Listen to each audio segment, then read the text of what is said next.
జై వాసవి శుభోదయం. అందరికీ మంచి అలవాటు చేసుకుందాం. వినేటప్పుడు వినయంతో విందాము, మాట్లాడేటప్పుడు మర్యాదతో మాట్లాడుదాం, అడిగేటప్పుడు ఆప్యాయతో అడుగుదాం, సమాధానం చెప్పేటప్పుడు సంస్కారంతో చెప్దాం. హరే కృష్ణ.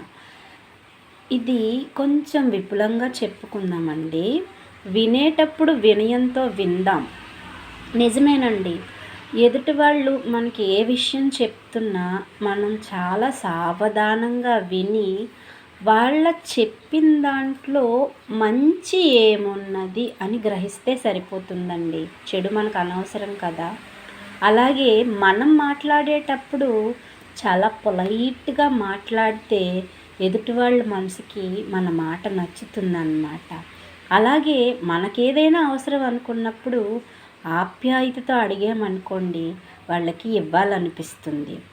అదే సమాధానం చెప్పేటప్పుడు సంస్కారంతో మనం చెప్పామనుకోండి, వాళ్ళకి మనసులోనే మనకి నమస్కారం పెట్టేలాగా అనిపిస్తుందన్నమాట. అందుకనే ఈ మంచి అలవాటుని అందరూ అలవాటు చేసుకుందామండి. హరే కృష్ణ.